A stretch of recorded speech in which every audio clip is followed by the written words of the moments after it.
Live from Fargo and serving you on TV, online, and on the go. This is Valley News Live at 10.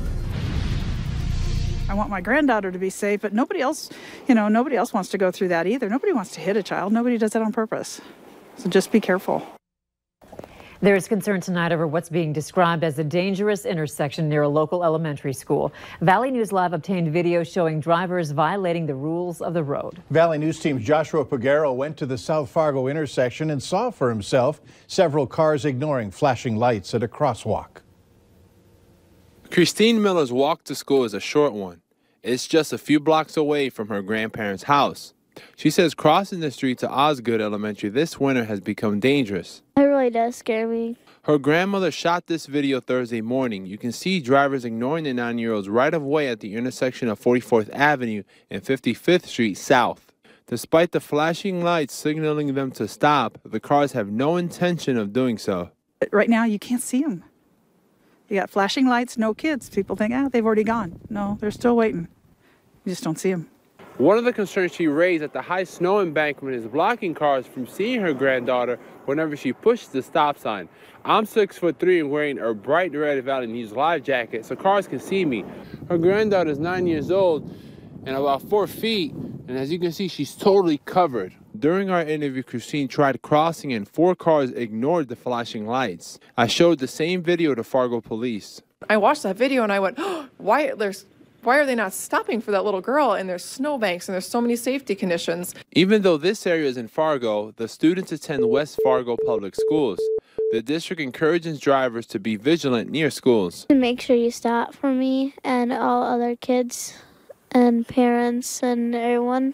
That should be the last thing we should have to worry about as a parent, is whether or not our child's going to be safe at that crosswalk. Fargo police say it can cost you $50 if you're caught not giving pedestrians the right of way at any of these type of crosswalks. In Fargo, Joshua Pagero, Valley News Live. And if you're not sure, remember, if lights are flashing, cars should stop no matter if they see kids. And whereas a high of 10 degrees has become a good reason to break out your favorite cargo shorts and Crocs. And whereas the people no longer say North Dakota is flat, thanks to the Fargo Snow Mountains. Fargo Mayor Tim Mahoney issued a proclamation congratulating residents on braving Friduary. In a YouTube video, Mayor Mahoney says even though some communities may misplace their trust in Punxsutawney Phil, the city continues to trust reliable purveyors of precipitation, like our own Hutch Johnson. Speaking of Hutch, we have our sights set on warmer temps. We're just not getting any cooperation from Mother Nature. Just a little patience, as they say, all we need. But things were not bad later today as we saw some sunshine after the radar brought quite a bit of snow earlier in the day. Tonight, we're worried about some wind chill issues across the region. Wind chill advisories for the Northern Valley. There's the snow that was most impactful along the South Dakota border into Lakes Country. Look at these snowfall reports. 1 to 2 inches in around Fargo, West Fargo, and Moorhead. 0.3 in Grand Forks, but Parker's Prairie, the Otter Tail County area and Burbank, 6 inches. Fairmount and Richland County, 6 inches. Tonight, well, it's getting chilly again. We're down to 4 below here in the FM area, and the hour-by-hour forecast shows that we'll have enough of a breeze to make it wind chilly overnight this evening. Wind chills between 20 and closer to 30 below up north. There's even colder air to talk about, so I'm going to request a little more patience from you. But I do have some wonderful news regarding warmer weather, and you will want to stick around for the 7-day planner here. We're all out of patience. Okay. Yeah. Thanks, Hutch. The body of a missing man has been found in Foster County, North Dakota. Last night, Reese Bennett was reported as missing to authorities. A short time later, police found Bennett's body a quarter-mile away from the reporting party's home. The preliminary investigation does not suspect foul play. A judge today sentenced a North Dakota man to 18 months in prison for threatening to kill a federal judge in Minnesota. Prosecutors say 65-year-old Robert Ivers of West Fargo made the threats after a civil bench trial in 2017 in which the judge ruled against him. Ivers sent her threatening letters and told a court employee he was crazy angry. That same year, in another lawsuit, Ivers made threatening statements to 2 volunteer lawyers who told him he didn't have a legal claim. He was arrested by U.S. Marshals.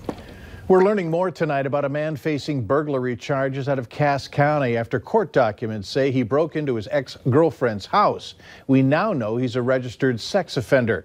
Police say on February 13th, 31-year-old Timothy Olson broke into a North Fargo home. The homeowner says she and Olson argued, and that's when she says Olson pushed her into the refrigerator.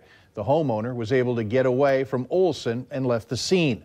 Olson was convicted of criminal sexual conduct, 4th degree, in 2009.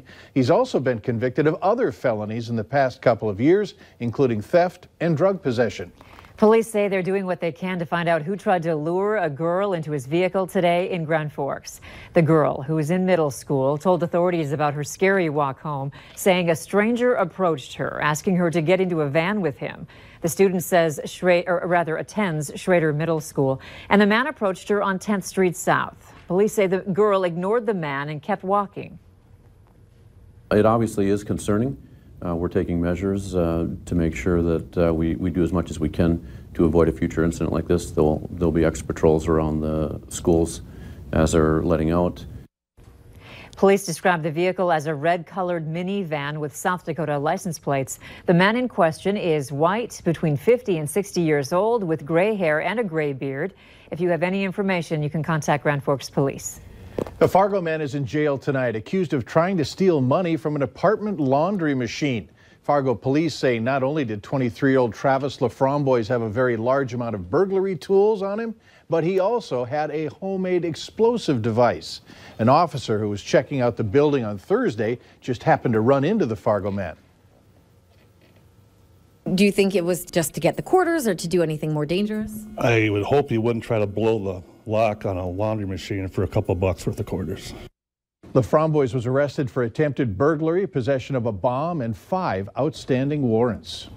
There's new information tonight on a proposal by Minnesota's governor to significantly raise the state's gas tax. Governor Tim Walz is calling for a 70% hike, raising the gas tax from 28.6 cents per gallon to 48.6 cents per gallon. North Dakota's gas tax stands at 24 cents per gallon. The Fargo-Moorhead West Fargo Chamber of Commerce opposes the idea, saying the plan threatens border cities such as Moorhead as they compete with surrounding communities and states. Valley News Team's Melanie Palmer is here to explain what's in place to help protect border businesses. Melanie? Andrea, Mike, Minnesota has a lot to cushion noticeable differences in gas taxes between bordering states. Representative Paul Marquardt says if a Minnesota business is within 7.5 miles of a border, and if the gas tax is more than 3 cents higher in Minnesota than a neighboring state, Minnesota gas distributors, like those in Moorhead, Dilworth, East Grand Forks, and Breckenridge, receive a credit for the cost over 3 cents. It's happening right now. The difference between North Dakota and Minnesota's gas taxes is 4.6 cents. Those who sell gas in those cities are compensated 1.6 cents a gallon. That's coming from the state's general fund, which is Minnesota taxpayers. It means that any further increase in the gas tax would not impact these service stations from a gas standpoint. Of course, it's those who pull up to the pump that will likely pay the increase.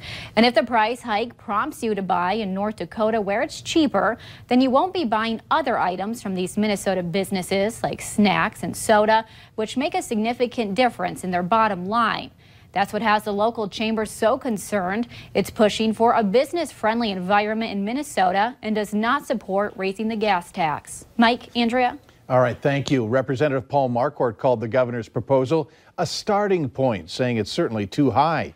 He says rural Minnesotans pay 53% of the gas tax, but they get 68% back because of the formula that benefits rural Minnesota. One local organization is hoping to change the way the world views Down syndrome to have acceptance for all. Tonight is the second annual I Have a Voice Gala that supports Gigi's Playhouse, also known as the only Down Syndrome Achievement Center in North Dakota. They provide free therapeutic, educational, and social programs with children who have Down syndrome. They rely on the support of the community and volunteers. It's our biggest fundraiser of the year. It's a night for inspiration, it's a night for dancing, and it's a night to celebrate our successes. So being in Fargo the second year, it's a night for everyone to come celebrate together. If you're interested in volunteering, you can email at fargo@ggsplayhouse.org or visit their website.